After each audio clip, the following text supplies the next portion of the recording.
ब्रह्मा जी की आज्ञा से दक्ष द्वारा मैथुनी सृष्टि का आरंभ। अपने पुत्र हर्यश्वों और शबलाश्वों को निवृत्ति मार्ग में भेजने के कारण दक्ष का नारद को शाप देना।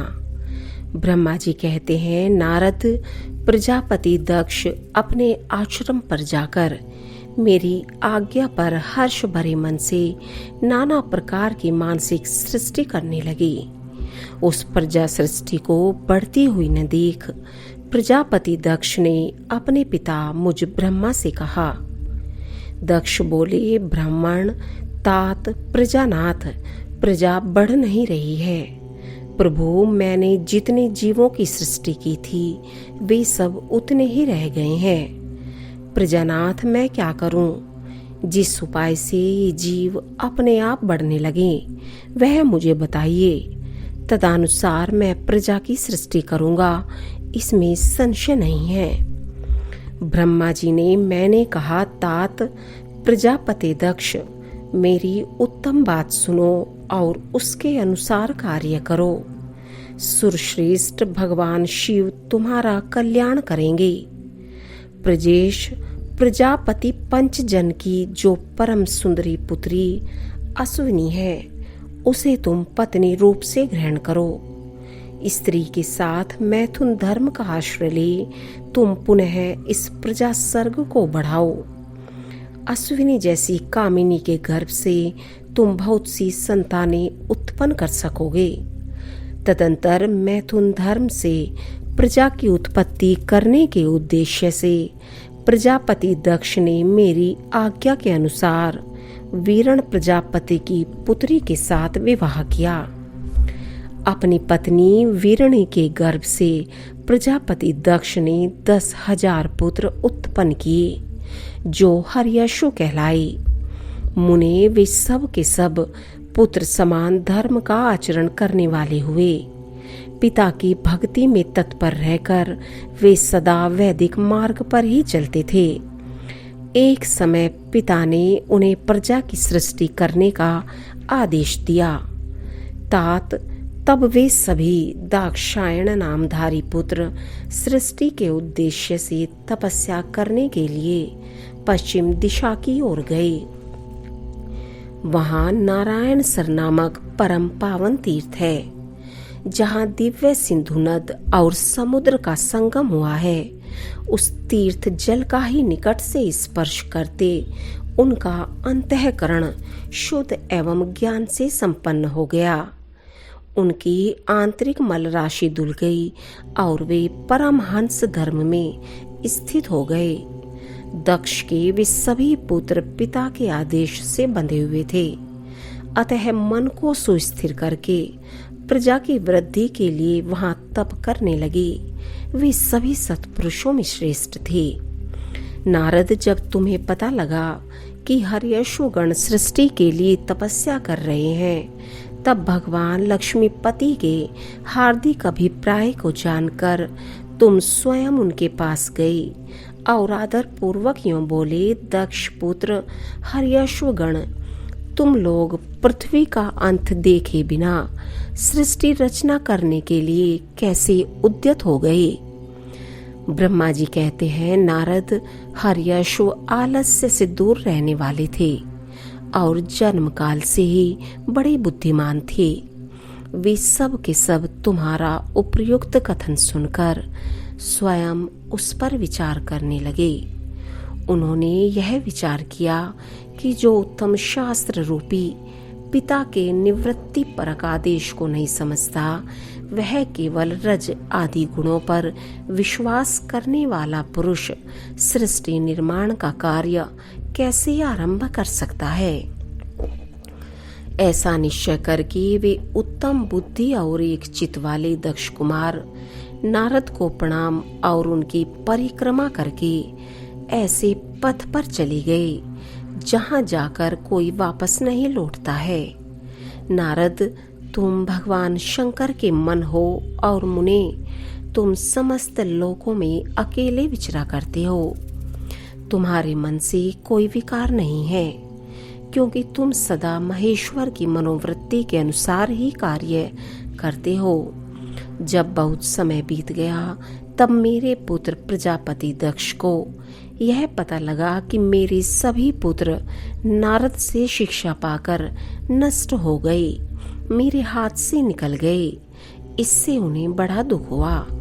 वे बार बार कहने लगे, उत्तम संतानों का पिता होना शौक का ही स्थान है, क्योंकि श्रेष्ठ पुत्रों के बिछुड़ जाने से पिता को बड़ा कष्ट होता है। शिव की माया से मोहित होने से दक्ष को पुत्र वियोग के कारण बहुत शोक होने लगा। तब मैंने आकर अपने बेटे दक्ष को बड़े प्रेम से समझाया और सांत्वना दी। देव का विधान प्रबल होता है इत्यादि बातें बताकर उनके मन को शांत किया।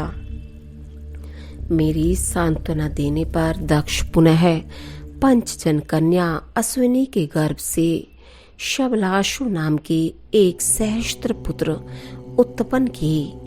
पिता का आदेश पाकर वे पुत्र भी प्रजा सृष्टि के लिए दृढ़ता पूर्वक प्रतिज्ञा पालन का नियम ले उसी स्थान पर गए जहां उनके सिद्धि को प्राप्त हुए बड़े भाई गए थे।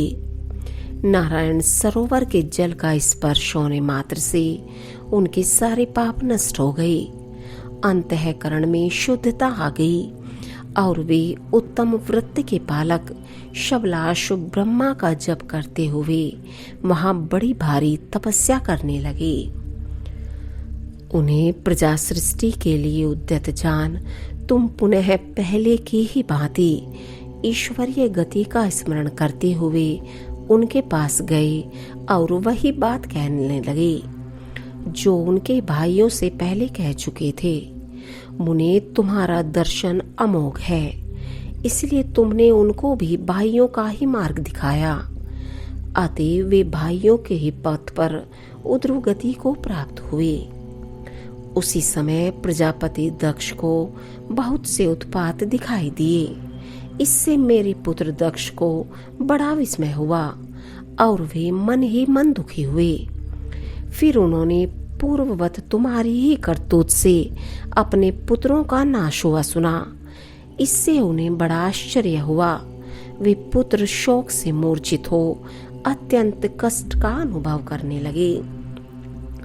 फिर दक्ष ने तुम पर बड़ा क्रोध किया और कहा, यह नारद बड़ा दुष्ट है। देववश उसी समय तुम दक्ष पर अनुग्रह करने के लिए वहां आ पहुंचे। तुम्हें देखते ही शोकावेश से युक्त हुए दक्ष के ओठ रोष से भड़कने लगे। तुम्हें सामने पाकर वे धिक्कारने और निंदा करने लगे। दक्ष ने कहा, ओ नीच, तुमने यह क्या किया? तुमने झूठ मूठ साधुओं का बाना पहन रखा है। इसी के द्वारा ठगकर हमारे भोले भाले बालकों को जो तुमने भिक्षुकों का मार्ग दिखाया है, यह अच्छा नहीं किया। तुम निर्दय और शठ हो, इसलिए तुमने हमारे इन बालकों के जो अभी ऋषि ऋण, देव ऋण और पितृ ऋण से मुक्त नहीं हो पाए थे, लोक और परलोक दोनों के श्रेय का नाश कर डाला। जो पुरुष इन तीनों ऋणों को उतारे बिना ही मोक्ष की इच्छा मन में लिए माता पिता को त्याग कर घर से निकल जाता है, सन्यासी हो जाता है, वह अधोगति को प्राप्त होता है। तुम निर्दय और बड़े निर्लज्ज हो, बच्चों की बुद्धि में भेद पैदा करने वाले हो और अपने सुयश को स्वयं ही नष्ट कर रहे हो। मूढ़मते, तुम भगवान विष्णु के पार्षदों में व्यर्थ ही घूमते फिरते हो।